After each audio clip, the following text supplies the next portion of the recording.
Hello Zimbabwe, welcome to #Know Your Constitution, a program being brought to you by Junior Court Council. My name is Bridget Mbondiani and I'm your host. Today I'm being joined by Vengesai. Vengesai, may you please introduce yourself?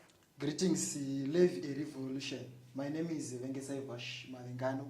I'm the ZINAS National Executive Council Treasurer General. I'm here to proffer dictates concerning the Section 75 subsection 1A and B.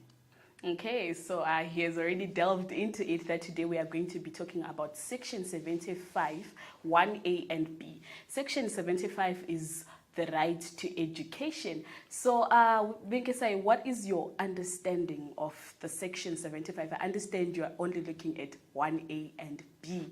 How would you interpret it? Well, thank you very much. Despite putting it as a take-home test, I understand it as the right to education right.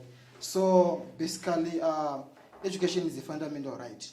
We've been seeing that is a bridge, is a fundamental bridge to the clear development of our country. And despite that, being as a student leader is a clear profile stage for a clear mandate that education is a fundamental right. And as leaders of today and as leaders of tomorrow, it's a clear call. Okay, so you have expressed that education is a fundamental right and it speaks a lot to you as a student leader. What is your interpretation? Make us understand what you really mean when you say that education is your fundamental right, and how exactly are you supposed to be given that right? I understand that Section 1A and B talks about the state providing for your basic free education. So please delve deep into that. Thank you very much. I'm going to run with a 2A formula as far as the precursor of the education as a fundamental right. So it goes by it being affordable and by it being accessible, of course. So it goes like this. So with education as the fundamental right, which is stipulated in the Constitution, the government has to provide, has to make sure that education is of free, accessible, and of high quality. So you have spoken of three terms here: free, accessible, and of high quality. Let's first look at free education.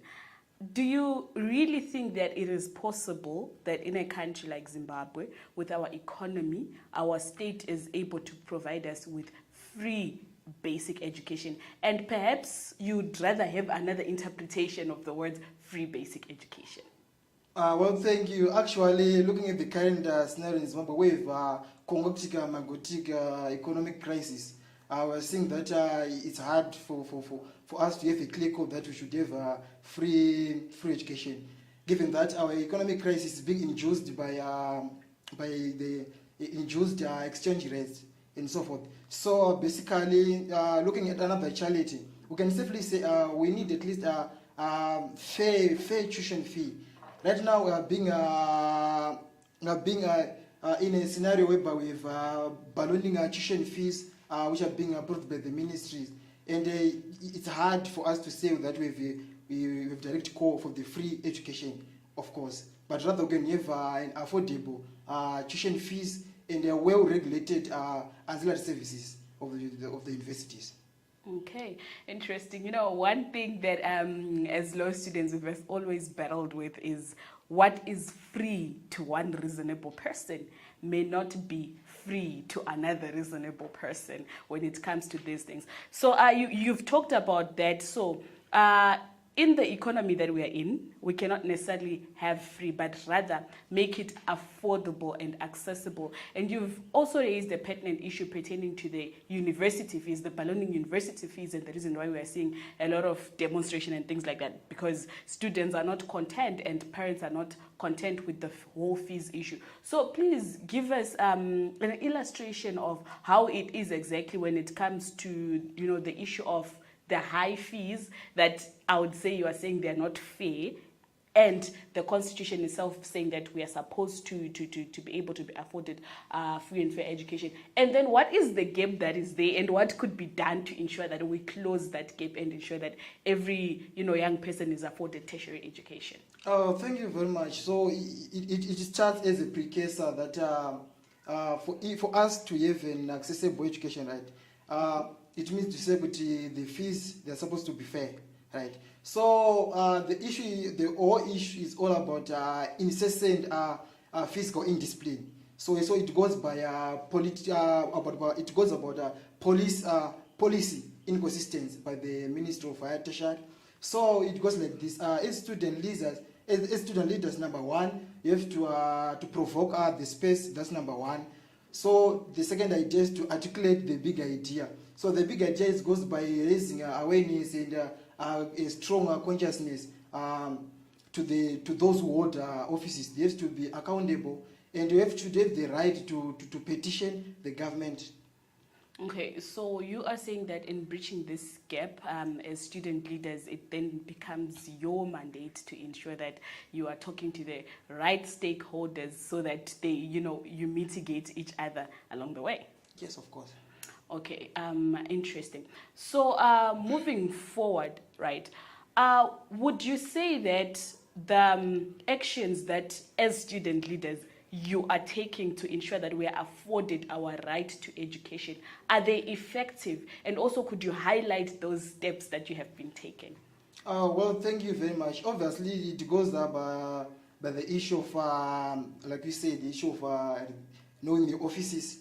So the first thing, it all starts in these tertiary institutions, whereby they say, firstly, the SRC members, we should have what you call the fees review, and we all know that a fees review committee doesn't exist in the Invest Act, but we find that these universities they staged what we call the fees review committee, whereby first they call upon the student leaders, the SRC members.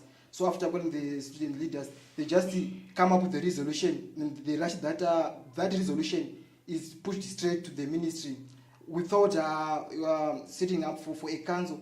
So we strongly plead that this tertiary institution, they should follow the exact protocols, the correct fees ordinance. That's all I can say.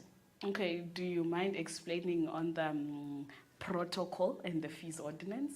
Oh, well, you've been seeing that nowadays the universities, they just set up their fees without consulting the student leaders. Because, you know, at the end of the day, the student leaders, they are the ones who represent the constituents. In the constituents capacity of the stakeholders, which are the students. At the end of the day, we have to give the feedback to the students. And you'll find out that the universities, the university management, don't bother even to consult the SRC president or the SRC vice president as far as the fees is concerned. Okay, so those are the point of view from a student leader. Now, moving on the same aspect, recently when universities were opening, there was an issue on the issue of the fees being paid in United States dollars. And I understand that there were other people who were then saying that, you know, our currency currently is the Zimbabwean bond notes. So why is our fees then being said to be paid in United States dollars? What's your take on that?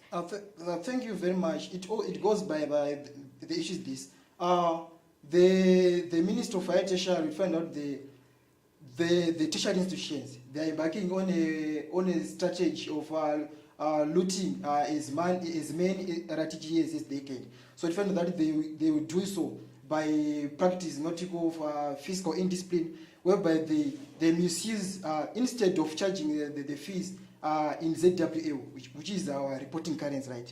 They went on into introducing what we call the USD proportions. whereby they say, we have to pay 50% of the fees in USD and 50% of the fees in ZWL.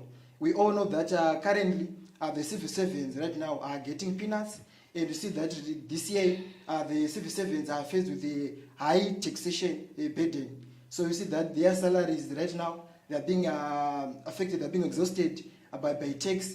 And right now the universities and the polytechnics, they are now calling out that we want USD. For us as student leaders, we are strongly abashed that move. It's the physical indiscipline. We always lead to inaccessibility of the right to education. Okay, so I understand that then you're saying that there's apparently a fiscal indiscipline amongst the authorities in those universities, which is then leading to education being inaccessible. But then in an economy such as the one that we are in Zimbabwe, and you understand very well the value of our own currency, are you saying that it's still going to be wiser to say that we stick to that currency even in the tuition fees, no matter how much thousands of bonds and millions and billions it's going to be? No.